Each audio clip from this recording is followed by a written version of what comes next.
Nul ne peut réellement vivre la vie chrétienne normale sans avoir saisi, dans une certaine mesure, la plénitude de l'œuvre du Seigneur Jésus-Christ sur la croix. Il y a 4 aspects de cette œuvre. Les premières sont nos péchés.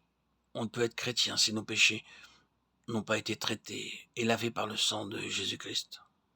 La seconde, c'est nous-mêmes. Ce n'est pas seulement la question de nos péchés qui a été réglée par sa mort, mais c'est aussi notre vieil homme qui a été crucifié avec lui. Il est possible d'être chrétien sans avoir saisi cette chose, mais nous serons des chrétiens misérables. Troisièmement, notre volonté. Cette volonté propre a aussi été traitée à la croix. En acceptant cela par un don de nous-mêmes au Seigneur, nous ne serons plus gouvernés par cette volonté du moi. Il lui sera alors possible de manifester sa volonté dans notre vie. Quatrièmement, la vie naturelle. La croix nous a délivrés de la loi. Le Seigneur a aussi traité nos capacités naturelles. Nous parvenons à un stade où nous n'osons plus nous confier en nous-mêmes. Nous sommes conscients que nous ne pouvons rien faire de manière naturelle pour plaire à Dieu.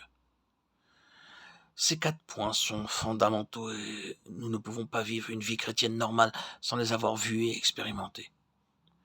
Qui me délivrera? C'est le cri de Romains 7. Mais Romains 8 nous donne la réponse. Paul glorifie Dieu en s'écriant « Grâce soit rendue à Dieu par Jésus-Christ notre Seigneur » Romains 7, 25.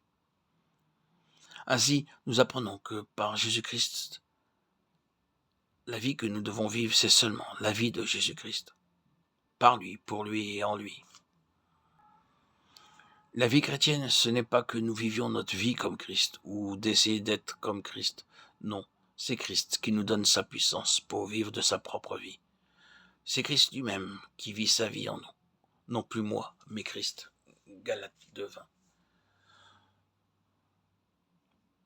Souvenons-nous que pour résoudre le problème du péché, Dieu n'agit pas sur le péché directement, mais dans le pécheur. C'est pourquoi l'Écriture parle de la délivrance du péché au lieu de la victoire sur le péché. Les termes « affranchis du péché » et « mort au péché » montrent que le péché est toujours là, mais que nous en sommes délivrés. La délivrance est si complète que Jean écrit « Quiconque est né de Dieu ne peut pécher ». Il ne le peut pas. 1 Jean 3,9. Jean ne dit pas que le péché n'existe plus, mais qu'il n'est pas dans la nature de ce qui procède de Dieu. Le bois ne peut pas couler, c'est dans sa nature. Il en sera tout autrement si une main le maintient dans l'eau. Ce qui est en Christ ne peut pas pécher. Ce qui est en Adam peut pécher et le pourra toujours. Ainsi donc tout cela est établi en nous lorsque par la foi je demeure en Christ. Ensuite, j'expérimente que je suis délivré du péché car nous marchons par la foi et non par la vue. 2 Corinthiens 5, 7. Nous pouvons l'illustrer de cette manière, le fait, la foi et l'expérience, marchant sur le sommet d'un mur. Le fait marche fermement, ne se détournant ni à droite ni à gauche et sans jamais regarder derrière lui. La foi le suit et tout va pour le mieux tant qu'elle fixe ses yeux sur le fait. Mais dès qu'elle se soucie de l'expérience et se retourne pour voir où elle en est, elle perd l'équilibre et tombe au pied du mur. Aussitôt, la pauvre expérience y tombe après elle. Dans Romains 6, 6, nous voyons comment Dieu agit à l'égard de toute cette question du péché. Notre vieil homme, le corps du péché et le péché. Notre vieil homme a été crucifié avec lui, et puisque notre vieil homme est mort, alors le corps du péché a été rendu inopérant, afin que nous ne soyons plus au service du péché. Dieu ne traite pas directement le corps du péché ni le péché, mais notre vieil homme.